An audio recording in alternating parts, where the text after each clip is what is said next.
Good morning, my wild and beautiful friends. Thank you so much for coming by. Today we're taking the last of our garden tomatoes and I'm going to attempt to make an Indian-inspired soup that'll knock your socks off. Keep on watching to see how we do it. Okay, these are the last of our tomato beauties from our garden. We've got a good little haul here. A few of them are a little bit on the verge, so I'm just gonna make sure I rinse them really well and cut off any of the bad bits, and they will work perfectly for soup. So once they're cleaned up, I'm just gonna throw them onto a cookie sheet. I'm gonna load it on up really chock full and drizzle it with some olive oil and sprinkle it liberally with some sea salt, and we're gonna pop it into a 400-degree oven. I love starting off vegetables this way for soup. It helps all those flavors release and you get a yummy roasty flavor. So while these guys are roasting up, I'm going to get some onions started and some olive oil. Once they soften up, I'm going to add in 2 chopped carrots and 2 large cloves of garlic that I've just super roughly chopped. We're going to blend up this soup, so don't worry about cutting super fine. And we're just going to let these guys cook down on about medium heat while our tomatoes finish roasting. That takes about 20 minutes. So you can see they're starting to blister a little bit. They're nice and soft. There's a ton of juice released. These are perfect. We're just going to plop these skin and juice and all into our soup.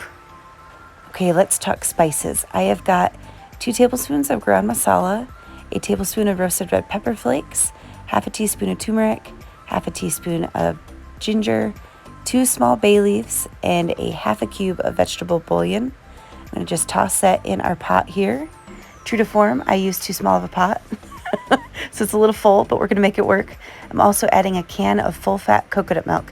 That's going to give us a really nice creaminess and a little note of coconut flavor in our soup. I'm just going to let this simmer, mix it around for about 10 minutes until we get a nice little bubble here. Then we'll be ready to blend up our soup, give it a taste, and see if we need to add any other flavorings.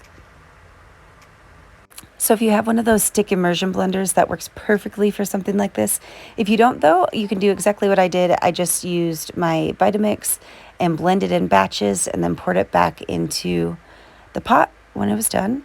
So we could let it simmer and give it a taste and see what else it needs. Look how gorgeous that is. It's nice and creamy and delicious. Tastes really good. You can taste the garam masala, but I felt like it needed something else. So I did add a tablespoon of curry powder and then a bit of salt. And I think we may have hit it on the money. So I'm just going to ladle this on up into a bowl and we're going to serve it with a little bit of grilled garlic naan. I think that my focaccia recipe I just posted last week would go amazing with this as well, so I'm going to link that above if you want to check it out.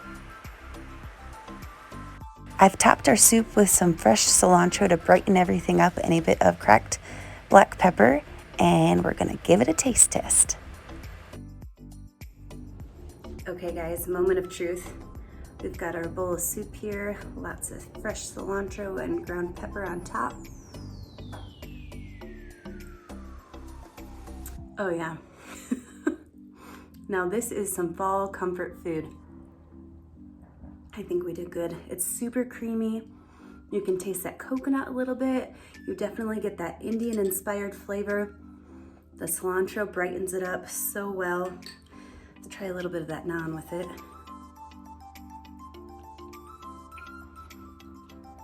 Oh, guys, I by no means claim to have any sort of expertise in Indian inspired cuisine, but I think we knocked this one out of the park. It's good. You should give it a try. I think this would be awesome over some rice as well if you wanted a little bit more hearty of a dinner or lunch or breakfast. You do you, whenever you want to eat it. Thank you so much for watching, guys. I hope that you're all staying safe and healthy, and I can't wait to talk to you soon. Cheers. Mm-hmm.